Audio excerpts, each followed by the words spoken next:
Morning all friends. आज मैं आपके लिए एक नया सब्जेक्ट लेके आई हूँ। वो सब्जेक्ट है पॉलिटिकल। मैं आपको रीजनिंग करवाती थी, पर ये नहीं है कि डेली डेली रीजनिंग करेंगे। डेली डेली रीजनिंग करते तो थोड़ा सा वो हो जाता है कि एक ही सब्जेक्ट बार बार करते हैं। तो कुछ आज नया सब्जेक्ट करेंगे। ये नहीं है कि मैं आपकी रीजनिंग नहीं करवाऊँगी, रीजनिंग करवाऊँगी। 2 दिन मैं आपको पॉलिटिकल कराऊँगी और फिर आपकी दोबारा रीजनिंग का एक न्यू चैप्टर स्टार्ट करूँगी।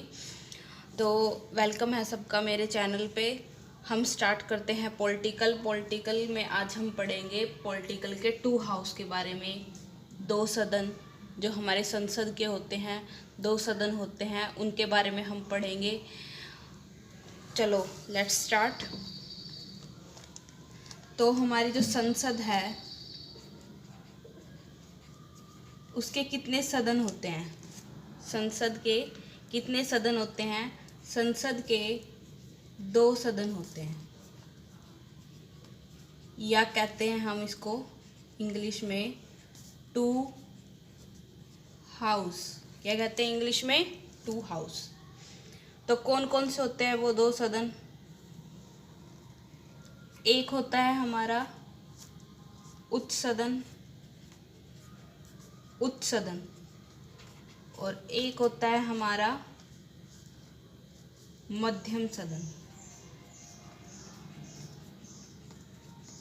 इंग्लिश में इसको क्या कहते हैं? अपर हाउस, और इसको क्या कहते हैं?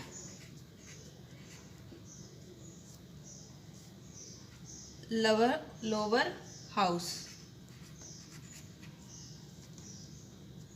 उच्च सदन और निम्न सदन भी बोल सकते हैं, इसको मध्यम सदन भी बोल सकते हैं। होते हैं 2 सदन, उच्च सदन और मध्यम सदन, या इसको निम्न सदन भी कहते हैं। इसको इंग्लिश में अपर हाउस और लोअर हाउस बोलते हैं।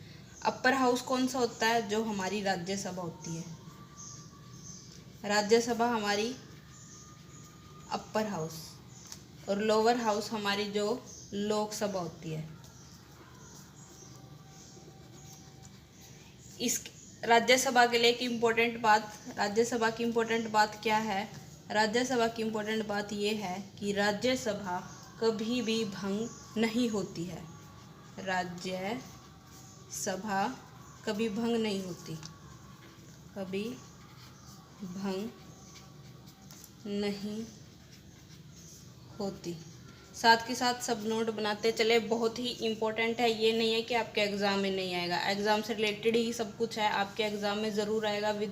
बिना एग्ज़ाम के कोई एक भी वर्ड ऐसा नहीं होगा जो आपके एग्ज़ाम में ना आए, आपके लिए इम्पोर्टेंट ना हो। सब इम्पोर्टेंट करा रही हूँ, ये सोच कर मत चलना कि ऐसे ही मैं कराई जा रही हूँ। इम्पोर्टेंट है, सब बहुत इम्पोर्टेंट है। आप जब आगे एग्ज़ाम दोगे आपको पता चलेगा। तो हमारी राज्यसभा कभी भी भंग नहीं होती और लोकसभा भंग हो जाती है। यह जो लोकसभा है यह भंग हो जाती है, भंग हो जाती है। नोट्स बनाते चले सब। अब हमारा जो संविधान है, वेरी वेरी इंपॉर्टेंट चीज़ मैं बता रही हूँ, ऐसे करके लिख लो, वेरी वेरी इंपॉर्टेंट, ऐसे करके लिख लो। क्या इंपॉर्टेंट है?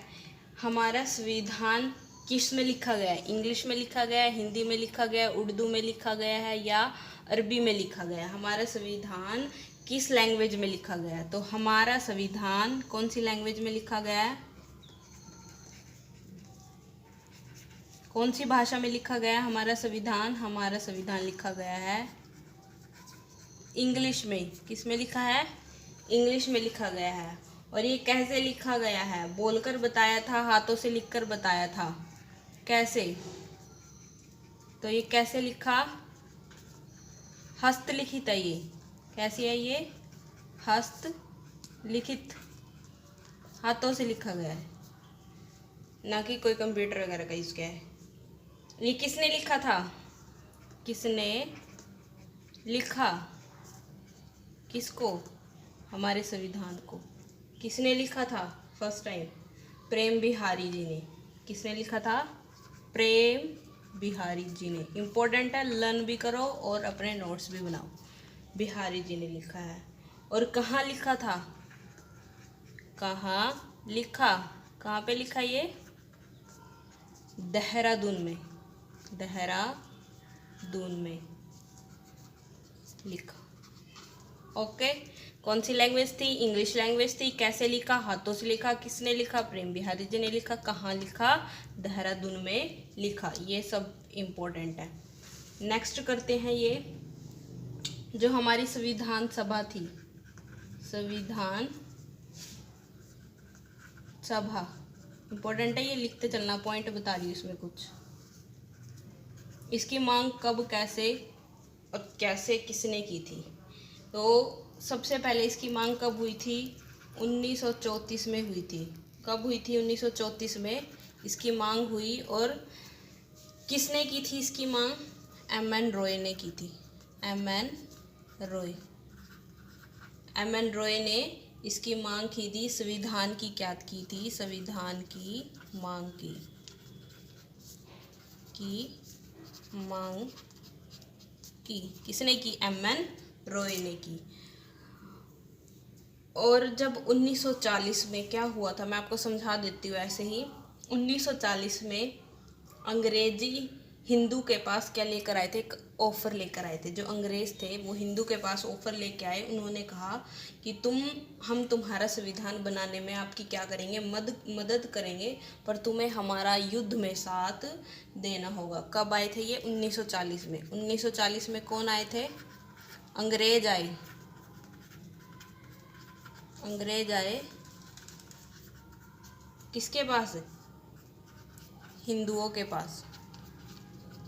हिंदुओं के पास कि तुम हमारा युद्ध में साथ दोगे तो हम तुम्हारा क्या करेंगे? संविधान बनाने में आपकी मदद करेंगे। फिर 1946 में क्या हुआ?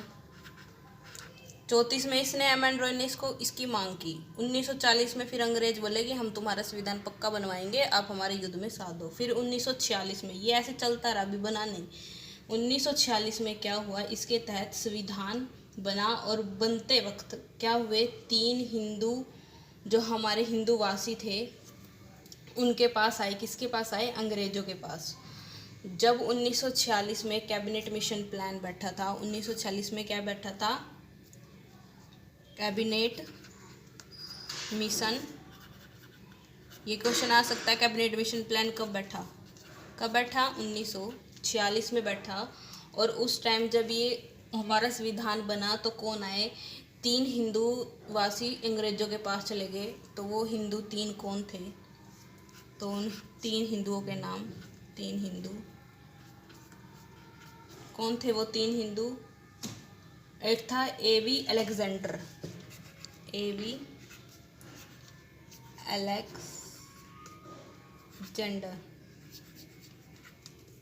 ठीक है। एक पार्थ, सेकंड कौन सा था? पार्थ। और थर्ड था स्टिफर्ड।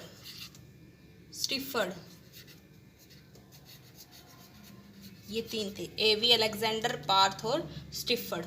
ये क्या थे? 3 थे, हिंदू वासियों के पास आए थे। कौन आए थे? ये अंग्रेज आए थे। ये 3 अंग्रेज हिंदू वासियों के पास आए थे। कब आए थे? कैबिनेट मिशन प्लान के तहत। और ये प्लान कब हुआ था? 1946 में हुआ था। तो हमारे संविधान की फर्स्ट मीटिंग कब हुई थी? तो हमारे संविधान की नेक्स्ट पॉइंट लिखेंगे, संविधान की फर्स्ट मीटिंग कब हुई? जब हमारा संविधान बनने की सोचा तो हमारी एक मीटिंग हुई। वो कब हुई थी? 9 दिसंबर को। कब हुई? 9 दिसंबर को हुई। कहाँ हुई? 1946 में हुई। कहाँ हुई? दिल्ली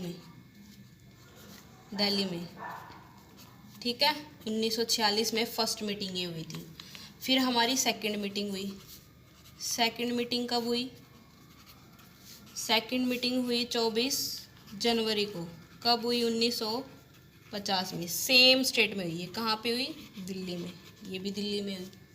फिर 6 नवंबर को संविधान क्या हो गया था? पास हो गया था। 6 नवंबर 1949 में संविधान पास कर दिया। संविधान हमारा क्या कर दिया? पास कर दिया, पास हुआ।